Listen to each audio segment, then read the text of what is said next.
Et si aujourd'hui, Allah t'appelait pour un dernier appel, serais-tu prêt à le rencontrer?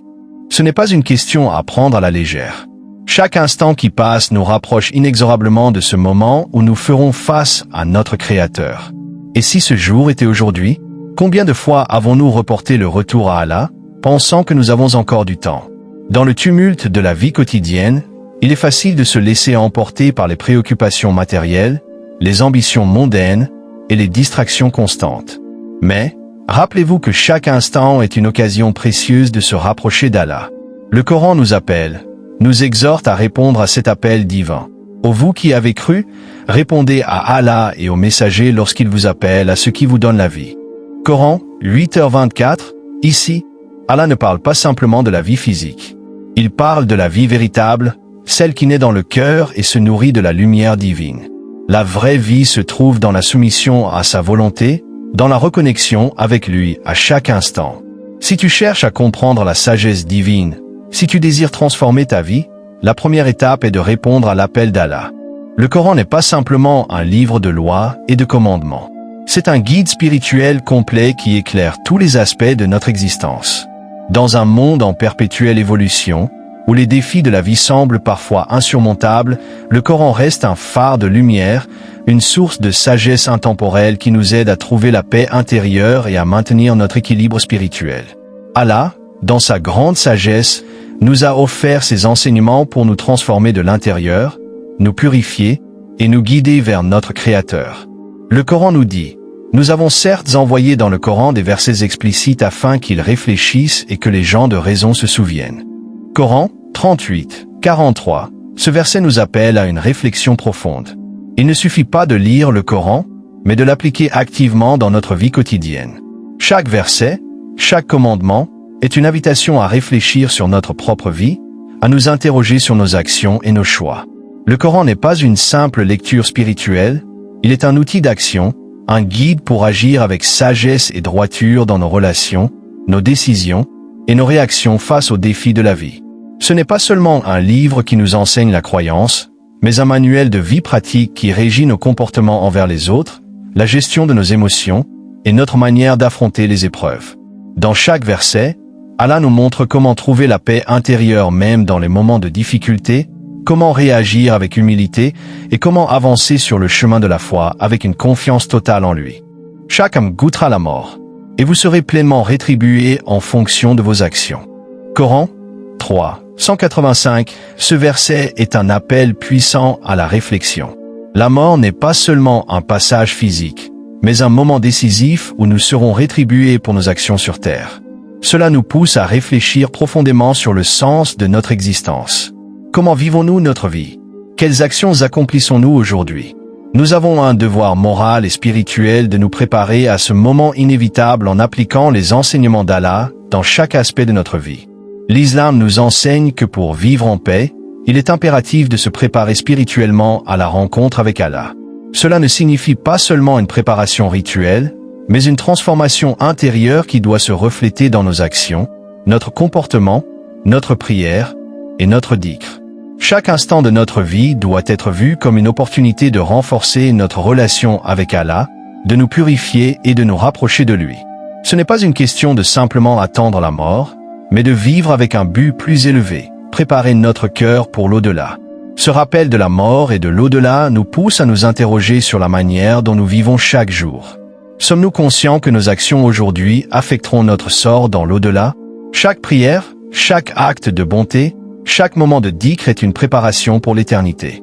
Cela nous rappelle que notre vie sur terre est temporaire et que le véritable but est de se rapprocher d'Allah afin d'obtenir sa miséricorde et sa récompense éternelle. Le Coran nous enseigne que la véritable paix intérieure et la sérénité d'esprit résident dans notre capacité à nous soumettre entièrement à la volonté d'Allah. Allah nous appelle constamment à reconnaître que tout ce qui nous arrive, que ce soit le bonheur ou l'adversité, fait partie de son plan parfait et divin. Nous devons accepter cette réalité avec confiance totale, car cette soumission n'est pas une perte, mais un gain spirituel. En effet, c'est en laissant aller notre contrôle, en abandonnant nos angoisses et en plaçant notre confiance totale en Allah que nous découvrons la véritable tranquillité. Le Coran nous dit, « Dis, ma prière, mes sacrifices, Ma vie et ma mort appartiennent à Allah, Seigneur des mondes. Coran 6, 162. Ce verset résonne profondément dans notre cœur. Tout appartient à Allah, nos pensées, nos actions et notre destinée. La soumission totale à sa volonté est la clé pour trouver un calme intérieur inébranlable. Cette soumission à Allah ne se limite pas à des gestes extérieurs tels que la prière ou les rituels. La soumission implique de vivre chaque instant de notre vie en pleine confiance en Allah. C'est une disposition d'esprit qui nous amène à reconnaître que chaque épreuve a un sens, chaque situation a un but divin. Et même dans les moments de souffrance, nous devons faire confiance à la sagesse infinie d'Allah. Il est parfois difficile de comprendre les raisons derrière les épreuves que nous traversons, mais en acceptant ce plan divin, nous trouvons une force intérieure que nous ignorions posséder. Le concept de soumission à la volonté d'Allah est un chemin de guérison spirituelle. Lorsque nous cessons de lutter contre ce qui est destiné à arriver, nous trouvons la paix d'âme. Même dans la douleur, la perte ou l'incertitude, la soumission à Allah nous permet de surmonter nos angoisses. C'est dans l'acceptation que nous trouvons la force de continuer, d'avancer et de traverser les épreuves avec un cœur serein. La paix intérieure n'est pas l'absence d'épreuves, mais la capacité à accepter ce que la vie nous présente, sachant que tout est dans les mains d'Allah. Le véritable défi de la foi musulmane ne réside pas seulement dans la connaissance des enseignements du Coran, mais dans leur application réelle et quotidienne. Le Coran est un guide divin, mais sa sagesse ne se concrétise que lorsque nous l'intégrons dans nos actions. Allah ne nous a pas simplement donné un livre de loi ou de prière, mais un manuel de vie qui touche chaque aspect de notre existence. Chaque situation que nous rencontrons, que ce soit dans nos relations, notre travail ou nos moments de solitude, est une opportunité de vivre selon les valeurs islamiques. Le Coran nous enseigne des principes profonds qui ne sont pas limités aux simples rituels, mais qui doivent orienter notre comportement quotidien. Une des paroles du prophète Mohammed, paix soit sur lui, nous rappelle cette vérité. Le meilleur d'entre vous est celui qui est le plus bénéfique pour les autres. Sahih al-Jami. Cela nous montre que la véritable grandeur n'est pas dans l'accomplissement personnel, mais dans la manière dont nous influençons positivement notre communauté.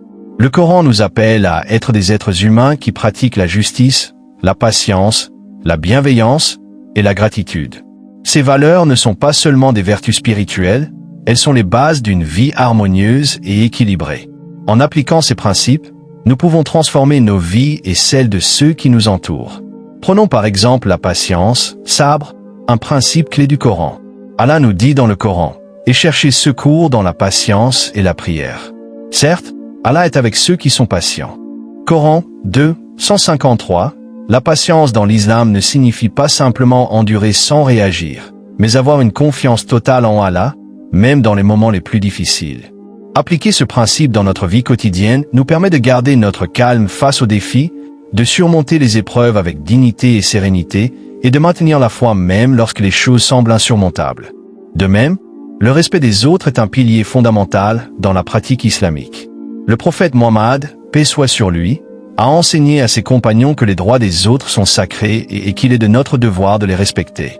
Dans le Coran, Allah nous dit « Et coopérez dans la piété et la crainte d'Allah, et ne coopérez pas dans le péché et l'agression. » Coran 5h2. Cela nous enseigne qu'en vivant selon les principes du Coran, nous devenons des partenaires actifs dans la construction d'une société juste et équitable. Chaque action que nous menons, qu'elle soit dans notre famille, au travail ou même avec nos voisins, doit refléter les valeurs divines du respect, de la compassion et de la justice. Le Coran nous invite également à reconnaître et à apprécier chaque bénédiction d'Allah. Trop souvent, nous nous concentrons sur ce qui nous manque plutôt que de rendre grâce pour ce que nous avons. Le prophète Mohammed, paix soit sur lui, a dit « Celui qui ne remercie pas les gens, ne remercie pas Allah ». Tirmidhi, chaque geste de gratitude, chaque moment de reconnaissance, nous rapproche d'Allah et nous aide à renforcer notre foi. Appliquer ce principe, c'est remercier Allah pour chaque souffle, chaque repas, chaque moment de paix et chaque épreuve qui nous enseigne quelque chose de précieux. L'application des enseignements du Coran dans notre vie quotidienne ne se limite pas à des actions superficielles. Il s'agit d'un processus profond et continu, d'une transformation du cœur et de l'esprit. En pratiquant les valeurs islamiques dans notre vie quotidienne, nous devenons de véritables serviteurs d'Allah, apportant lumière et paix autour de nous. Chaque acte, aussi petit soit-il, devient un moyen d'adoration. Cela ne signifie pas que nous devons attendre des circonstances parfaites pour agir, mais que nous devons, à chaque instant, chercher à appliquer la sagesse divine dans notre quotidien. C'est ainsi que nous pouvons vivre une vie de dévotion, en étant un modèle pour ceux qui nous entourent et en étant constamment guidés par la lumière d'Allah.